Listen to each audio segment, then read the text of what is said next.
Lazy নুন Bengali audio story চ্যানেলে আজ শুনবেন মান্যবর লেখক শ্রীযুক্ত ষষ্ঠীপদ চট্টোপাধ্যায়ের একটি রহস্য উপন্যাস রহস্যের 12 মৌসিয়ায়। সারাটা গ্রীষ্মকাল গেল প্রচণ্ড গরমে।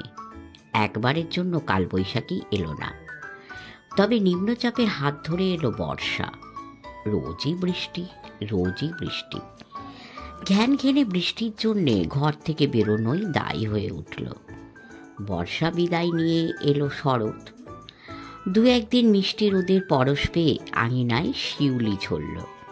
তারপর হঠাৎই এক বিপর্যয়। ভোরে ঘুম থেকে উঠে আকাশের দিকে তাকিয়েই দেখি ঘন কালো মেঘে ছেয়ে গেছে সারাটা আকাশ। সে কি ভয়ঙ্কর মেঘের মূর্তি! তারপর কোনো কিছু বুঝে ওঠার আগেই 10 সেকেন্ডের সুনামি। খোলা জানলা দিয়ে দস্যুর মতো ঝড় এসে এক লহমায় টেবিলের উপর রাখা বেলজিয়াম কাঁচের বড় ফুলদানিটা হাওয়ার বেগে উড়ে এসে পড়ল আমার বিছানায়। ফুল জল ছড়িয়ে ছিটিয়ে একাকার হয়ে গেল। ভাগ্য ভালো যে মেঝেই পড়েনি।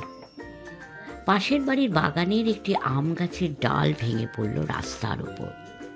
সে কি কাণ্ড! এই ভয়ঙ্কর ঝড়ে কার যে কতটা ক্ষতি হলো তার হিসেব কে রাখে। এরপর চলল সারা দিন ধরে বৃষ্টি।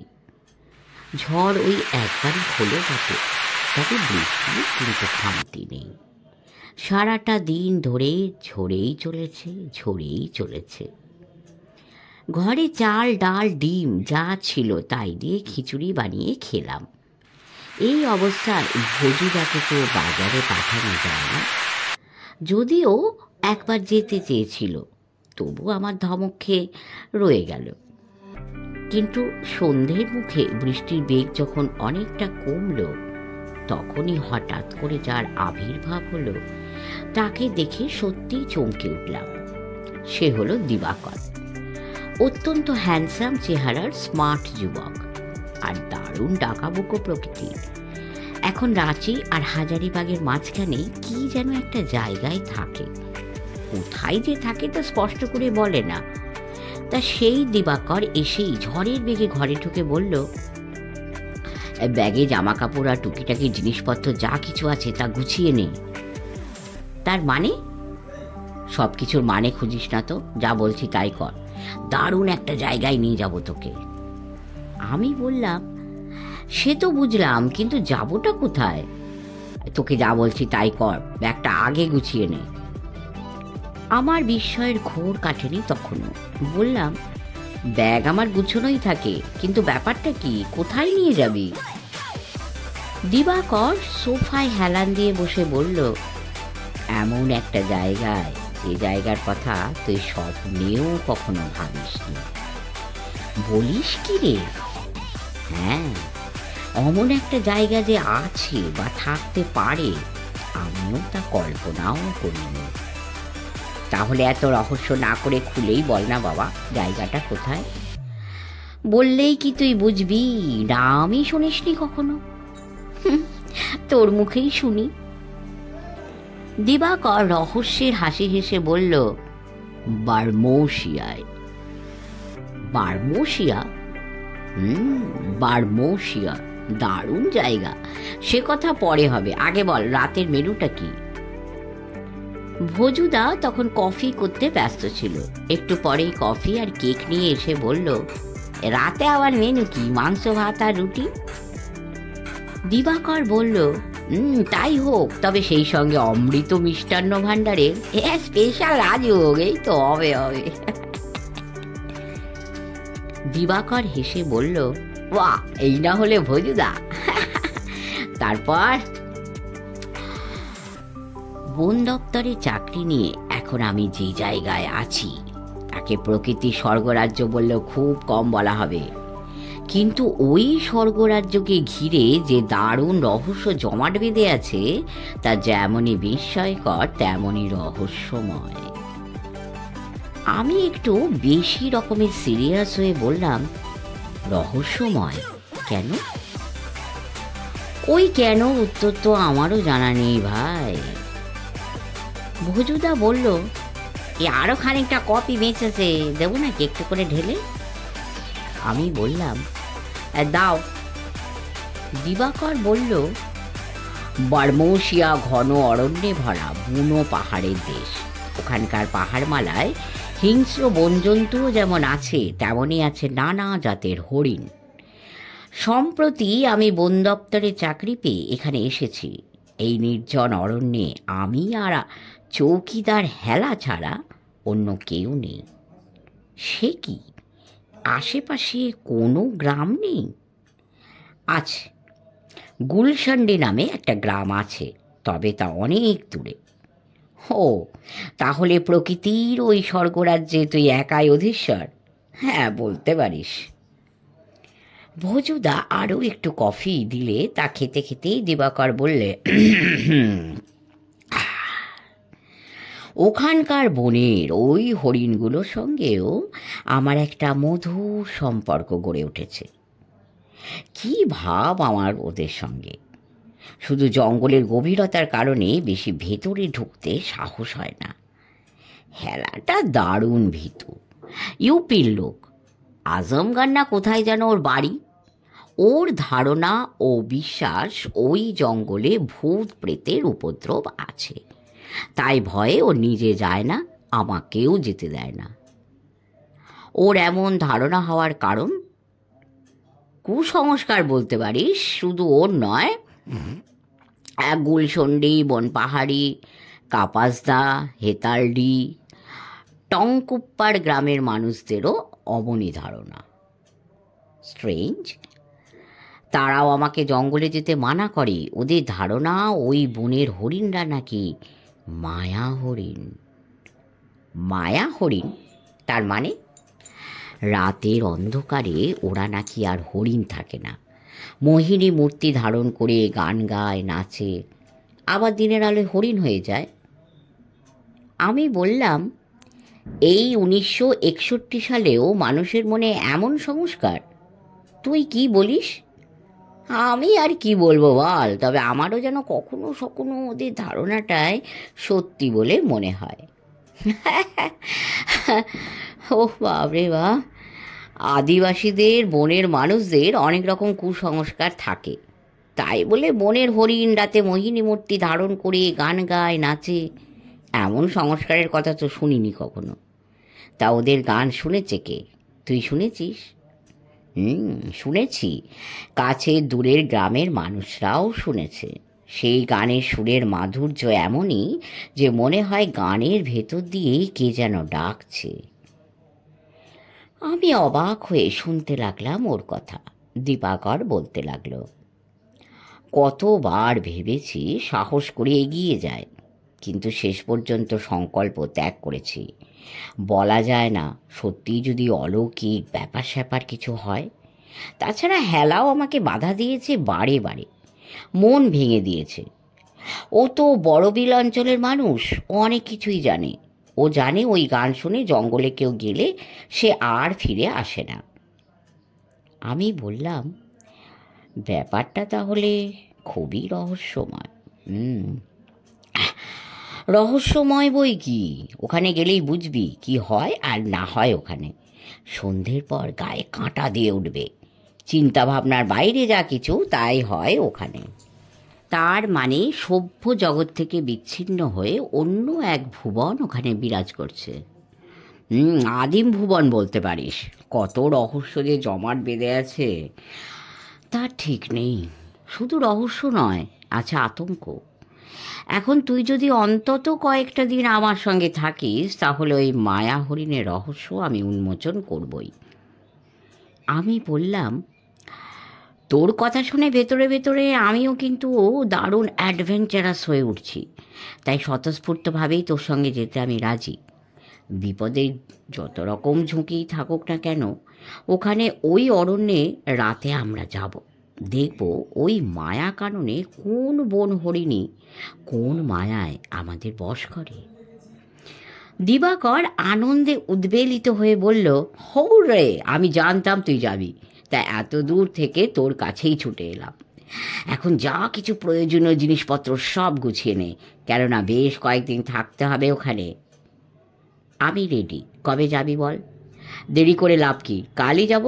সকালে গিয়ে রাতের গাড়িতে 2টো রিজার্ভেশন করিয়ে আসবো রাঁচি এক্সপ্রেসে। পরদিন রাঁচিতে নেমে লোহার গাদা হয়ে বারমৌশিয়ায়। আর কথা নয়, আমার সব কিছু গুছানোই থাকে, তবুও প্রয়োজনীয় সামান্য যা কিছু তাও নিয়ে নিলাম। এরপর আর এক প্রস্ত কফি খেয়ে অনেক রাত পর্যন্ত গল্প করলাম দুজনে। ভোজুদা মাংস আর রুটির ব্যবস্থা করেছিল, সেই সঙ্গে 2টো করে রাজভোগ। বেশ তৃপ্তির সঙ্গে খাওয়া হলো সব।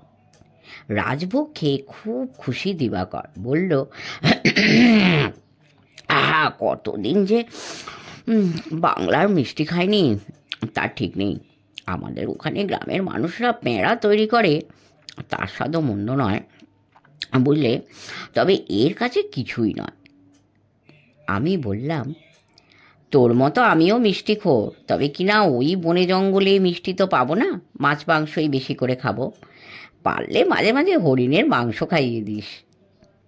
দিবাকর জিভ কেটে বলল, ওই নামটি মুখে আনিস না। ওখানকার বন্যেরা হরিণকে খুব ভালোবাসে, আদর করে। হরিণের মাংস খাওয়া দূরের কথা, হরিণকে মারাও ওরা পছন্দ করে না। তবে নানা রকম পাখি আর হাঁস মুরগি অনেক পাবি, ওতেই হবে।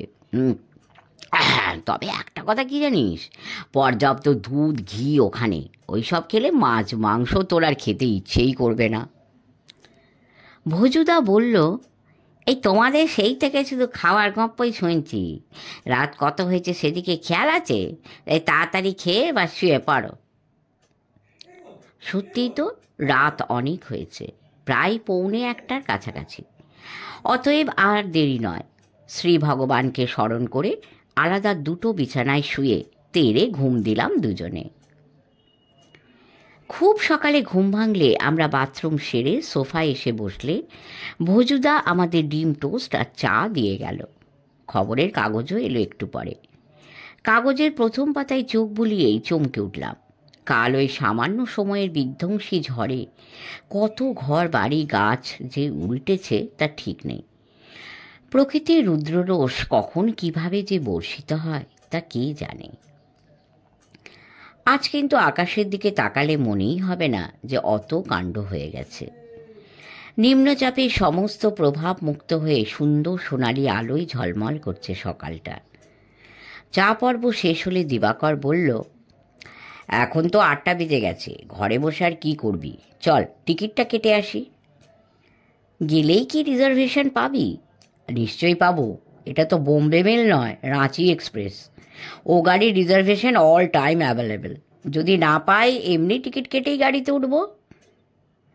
আমরা যখন পাজামা পাঞ্জাবি পরে বেরোতে যাচ্ছি, ভুজুদা তখন বলল, এই বাইরে বেরোবার গন্ধ পেলে কি খাওয়া দাওয়ার কথাটাও মনে থাকে না বাবুদের? এই যে বেরুচ্ছ, কখন ফিরবে ঠিক আছে? একটু বসে যাও, হালুয়া আর পরোটা বানিয়ে দিচ্ছি। যুক্তিটা মন্দ নয়, অগত্যা বসে যেতেই হলো। এখন সলিড খাদ্য কিছু পেটে না পড়লে রাস্তায় খিদে পেত। স্টেশন এলাকার অখাদ্য খাবার বেশি দাম দিয়ে কিনে খেতে হতো তখন। ভোজুদা করিতকর্মা লোক, কিছুক্ষণের মধ্যেই ভালো ঘিয়ের পরোটা ও হালুয়া বানিয়ে দিল আমাদের। আমরা তাই খেয়ে আরও একবার চা পান করে হাওড়া স্টেশনের দিকে চললাম। দিবাকরের কথাই ঠিক, কোনো অসুবিধাই হলো না টিকিট পেতে। সাইড লোয়ার আপারে 2টো বার্থ পেলাম 3 টায়ারে। মনোমতো বার্থ পেলে কার না আনন্দ হয়, আমাদেরও তাই আনন্দে ভরে উঠল মন। এরপর আমরা বাসায় ফিরে বারমৌশিয়ার ব্যাপারে নানা রকম আলোচনা করতে লাগলাম। দিবাকরের মুখে ওখানকার নৈসর্গিক বিবরণ যা শুনলাম, তাতে একটাই সিদ্ধান্তে এলাম, জনবিরল ওই অরণ্যভূমে রহস্যের বাতাবরণ ছাড়াও অনেক আনন্দ নিয়ে দিন কতক ভালোভাবেই কাটানো যাবে। ভোরের পাখির গান শুনে, চঞ্চলা গিরি নদীর নৃত্যের ভঙ্গিমা দেখে ভালোই কাটবে কটা দিন। যাই হোক, যাত্রার আনন্দে সারাটা দিন যে কীভাবে কাটলো তা আমিই জানি। নির্দিষ্ট সময়ের অনেক আগে আমরা বেরিয়ে পড়লাম ঘর থেকে। নির্দিষ্ট সময়ে ট্রেন এলে উঠে বসলাম দুজনে। মুখোমুখি বসে গল্প করতে করতেই সময় কেটে গেল। ট্রেনও ছাড়লো যথাসময়ে। ভজুদা গাড়িতে খাওয়ার জন্য লুচি আর আলুর দম করে দিয়েছিল, সেই সঙ্গে ছিল খান 10 তালশাঁস সন্দেশ। কোলাঘাটে রূপনারায়ণ পার হতেই আমরা রাতের খাবারের পাট চুকিয়ে নিলাম। আমি ট্রেন জার্নিতে আপার বাড়তে পছন্দ করি, তাই দিবাকরকে লোয়ার বাদ দিয়ে নিজে উঠে গেলাম আপার বাড়তে। এরপর ট্রেনের দোলায় দুলতে দুলতে শুধু ঘুম আর ঘুম। পরদিন সকালে রাঁচিতে নেমে অন্য একটা ট্রেনে চলে গেলাম লোহারগাদায়। স্টেশনের কাছেই একটা ছোট্ট দোকানে চা পর্ব সেরে একটা ভাড়া গাড়িতে পাহাড় জঙ্গল পেরিয়ে বারমৌশিয়ায় এলাম। যেখানে আমরা গাড়ি থেকে নামলাম সেখান থেকে অনেকটা পথ হেঁটে যখন বাংলোয় পৌঁছলাম তখন অনেক বেলা হয়ে গেছে। তা হোক, প্রথম দর্শনেই আমার মন কেড়ে নিল বারমৌশিয়া। কেননা এই অল্প সময়ের মধ্যেই বারমৌশিয়ার যে রূপ আমি দেখলাম তাতেই বুঝলাম জায়গাটা সত্যিই অনবদ্য এবং প্রকৃতির স্বর্গরাজ্য। এখানকার প্রাকৃতিক পরিবেশে ছোট্ট বাংলোটিও আমার মন হরণ করল। এমন সুন্দর ও ছিমছাম বাংলো এর আগে আমি আর কখনো দেখিনি। দুপুরে রোদে চারদিক তখন ঝলমল করছে। দূর থেকে সেখানকার বনে পাহাড়ে ভালোভাবে একবার চোখ বুলিয়ে নিলাম। আমাদের বাংলোটি ছোট্ট একটি টিলার উপর, চারপাশ নিরাপত্তার জন্য কাঁটা তারের বেড়া দিয়ে ঘেরা। এখান থেকে যেদিকে তাকাই সেদিকেই শুধু পাহাড় আর পাহাড়। টিলার নিম্নভূমিতে কয়েক ফারলং গেলেই সেই বিশাল বনভূমি। দিনমানেও দূর থেকে যেদিকে তাকালে গা ছমছম করে। আমরা বাংলোয় পৌঁছতেই চৌকিদার হেলা আমাদের বসবার জন্য চেয়ার এগিয়ে দিল।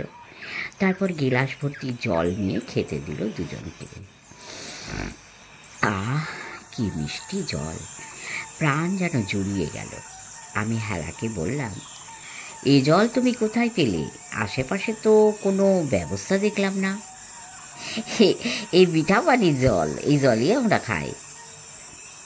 দিবাকর বলল, এই টিলার পেছন দিকে একটা ঝর্ণা আছে, তার নাম মিঠা পানি। দূরের গ্রাম থেকেও অনেকে হান্ডায় ভরে এই জল নিতে আসে। খুব সুস্বাদু জল বলেই এর নাম মিঠা পানি। বলে হেলাকে বলল, বেশ ভালো করে কফি কর। আমরা এখানে আসবার সময় চা, কফি, কেক, বিস্কুট ইত্যাদি অনেক পরিমাণেই নিয়ে এসেছিলাম, কেননা এখানে তো এসব জিনিস পাওয়া যায় না।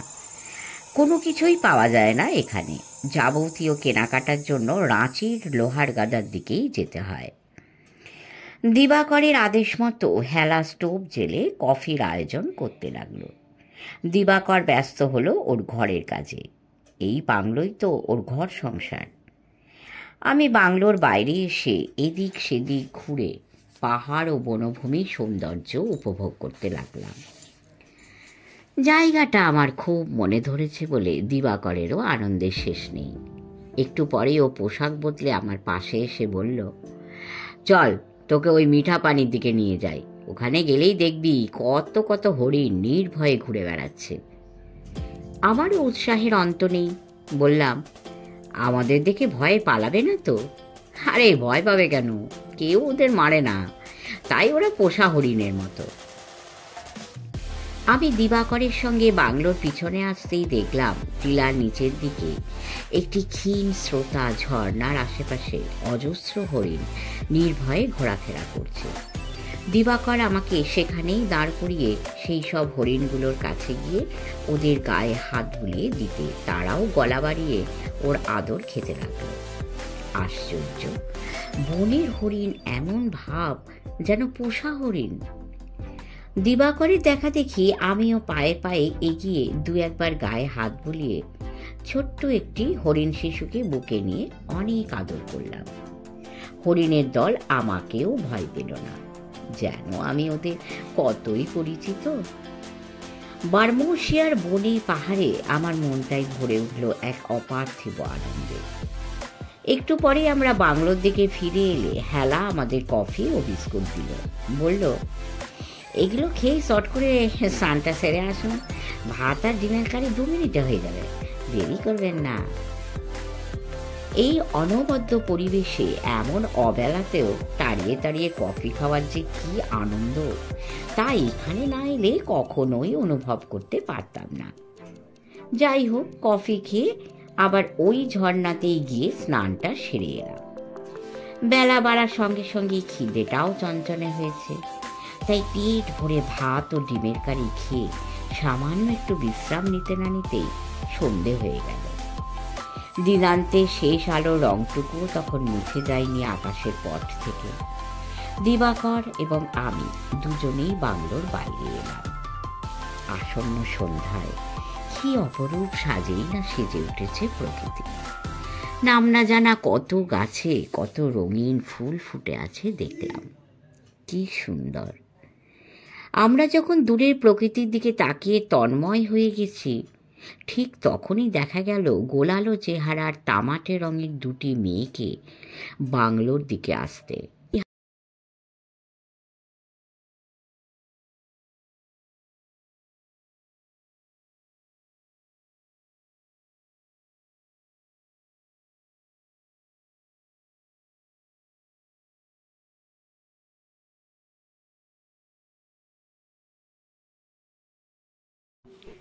ওদের দুজনেরই হাতে দুটো মুরগি।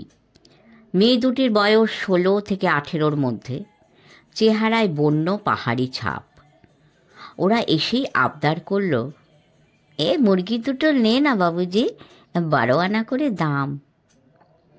ওদের দেখতে পেয়ে হেলা বেরিয়ে এসে বলল, গলা কাটা দাম চাইছিস যে? 8 আনার বেশি পাবি না, যে কোনো একটা রেখে যা, খাবো তো 3 জনে, দুটো মুরগি নিয়ে আমরা কি করব? দিবাকর বলল, দুটো মুরগি আমাদের লাগবে না রে। দুজনের মধ্যে যে একটু বড় সেই মেয়েটি আমার দিকে তাকিয়ে বলল, নে না বাবুজি, তোদের আসতে দেখেই তো মোরা এলাম। ওর বলার ধরন দেখে আমি আর থাকতে পারলাম না। বললাম, ঠিক আছে রেখে যাও, বলে 1.5 টাকা ওদের হাতে দিলাম। দিবাকর হাঁ হাঁ করে উঠল, বলল, এই তুই রাখ, তুই কেন টাকা দিবি? তুই আমার গেস্ট। আমি হেসে বললাম, হ্যাঁ তাতে কি, তুই আর আমি কি আলাদা? আমাদের দুজনের মধ্যে যে কেউ একজন দিলেই তো হলো। তারপর মেয়ে দুটির দিকে তাকিয়ে জিজ্ঞেস করলাম, তোমরা থাকো কোথায়? বড় মেয়েটি দূরের দিকে আঙুল দেখিয়ে বলল, ওই যে গ্রামটা দেখা যাচ্ছে, ওখানে মোরা থাকি।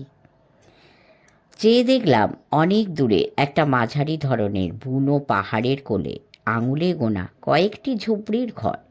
কি সুন্দর, যেন পটে আঁকা ছবি। বললাম, কি নাম তোমাদের গ্রামের? এ বন পাহাড়ি রে বাবু। বাহ, বেশ নাম তো। তোমার নাম কি? ময়ূরী। এবার সঙ্গিনী মেয়েটির দিকে তাকাতেই সে বলল, এ মোর নাম সরলা। আমি বললাম, তোমাদের দুজনেরই নাম খুব মিষ্টি। তা এখন এই সন্ধেবেলায় তোমরা যে এলে, এতটা পথ ফিরে যেতে তোমাদের ভয় করবে না? ওরা দুজনেই হেসে বলল, না বাবু। এবার আমি সেই আতঙ্কের বনভূমির দিকে ওদের দৃষ্টি আকর্ষণ করে বললাম, ওই জঙ্গলে তোমরা গেছো কোনো দিন? ময়ূরী ঘাড় নেড়ে বলল, না বাবু, ওখানে কেউ যায় না মোরা। কেন যাও না? সরলা বলল, ওখানে গেলে কেউ ফিরে না, ওই বনকে সবাই মায়া বন বলে, ওখানে গেলে মায়া ধরে নেবে। যদি আমি যাই? না বাবুজি, অমন কাজ তুমি একদম করো না। কেন, আমাকেও কি মায়া ধরে নেবে? হ্যাঁ বাবুজি, যে কেউ ওখানে গেলে তাকে মায়া ধরে নেয়। ওই মায়া বনে গেলে কেউ ফিরে আসে না বাবুজি, আর যদি ফিরে আসে সে পাগল হয়ে যায়। তাহলে তো আমাকে দেখতে যেতেই হবে, দেখব মায়া আমাকে কেমন করে ধরে। ময়ূরী বলল, না না বাবুজি, ওরকম একেবারে করবি না তুই। ওই বনে গেলে আর ফিরে আসতে পারবি না, একেবারে দিওয়ানা হয়ে যাবি। এবার আমি একটু চুপ থেকে বললাম, বেশ, তা না হয় হয়ে গেলাম। তবে তোমাদের ওই বন পাহাড়িতে গেলে তো মায়া আমাকে ধরবে না? ওখানে তো মায়া নেই বাবুজি, ওখানে আমরা আছি। তাহলে মায়া বনে নয়, তোমাদের গ্রামেই আমি যাব। আমার কথাটা যেন বিশ্বাসই করতে পারল না ওরা। বেশ কিছুক্ষণ হাঁ করে আমার মুখের দিকে তাকিয়ে থেকে দারুণ উল্লেসিত হয়ে বলল, হে, সত্যি যাবি বাবুজি আমাদের গ্রামে? হ্যাঁ, যাব। আমরা দুজনে এসেই তোকে নিয়ে যাব। ময়ূরী ও সরলা আমার মনের উদ্যানে বসন্তের রং ছড়িয়ে বিদায় নিল। ওরা চলে গেলেও আলো ছায়ায় একেবারে মিলিয়ে না যাওয়া পর্যন্ত আমি ওদের যাত্রাপথের দিকে তাকিয়ে রইলাম। হেলা এরই মধ্যে অভ্যস্ত হাতে দুটো মুরগিকেই ছাড়িয়ে ফেলেছে। আজ রাতে স্রেফ মাংস আর ভাত। এতটা মাংস তো আজই খাওয়া যাবে না, কিছুটা রান্না মাংস তাই রেখে দেওয়া হবে কালকের জন্য। দেখতে দেখতে সন্ধ্যা উত্তীর্ণ হয়ে রাত্রি ঘনিয়ে এলো। এখন জ্যোৎস্নাপক্ষ, তাই চারদিক আলোই আলো, চাঁদের আলোয় উদ্ভাসিত চারদিক। ক্রমে দূর বনানীর ভেতর থেকে শোনা যেতে লাগলো বিভিন্ন জীবজন্তু ও নিশাচর পশু পক্ষীর ডাক। দিবাকর হেলার সঙ্গে রান্নার কাজে হাত লাগালে আমি বাংলোর বাইরে এসে প্রকৃতির রমণীয় সৌন্দর্য উপভোগ করতে লাগলাম। হঠাৎই একদল চিত্রল হরিণ ছুটে গেল বাংলোর পাশ দিয়ে। একটু পরেই আবার কি ভেবে যেন ফিরে এসে বিচরণ করতে লাগলো আশেপাশে। কেউ কেউ আমার মুখের দিকে তাকালো, তবে ভয় পেল না। কত কত হরিণ দেখে মন ভরে গেল। ওদের চোখগুলো যেন টর্চের আলোর মতো জ্বলছে। এই দৃশ্য এর আগেও আমি বহুবার দেখেছি। বনে যারা ঘোরে তারা সবাই দেখেছে। তবুও এই সুন্দর পরিবেশে চাঁদের আলোয় মেশা ওদের চোখের আলো বড়ই সুন্দর মনে হলো। সে রাতে পেট ভরে মাংস ভাত খেলাম আমরা। চমৎকার রান্না করেছে হেলা। খেয়ে তৃপ্তিতে একেবারে ভরে উঠলাম। খাওয়া দাওয়ার পর পাশাপাশি দুটো ক্যাম্প খাটে শুয়ে পড়লাম দুজনে। হেলাও এখানেই মেঝেই চট বিছিয়ে শুলো। শোয়া মাত্রই সারাদিনের জার্নির ক্লান্তিতে দু চোখ জুড়ে ঘুম নেমে এলো আমাদের। হেলার কোনো ক্লান্তি ছিল না, তবুও কি ঘুম তার!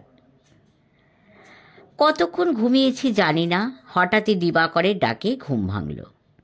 ও কেরোসিনের কুপিটা উস্কে দিয়ে বলল, ওই শোন। আমি কান খাড়া করে শুনতে লাগলাম বহু দূর থেকে একটা সুরেলা কণ্ঠস্বর ভেসে আসছে।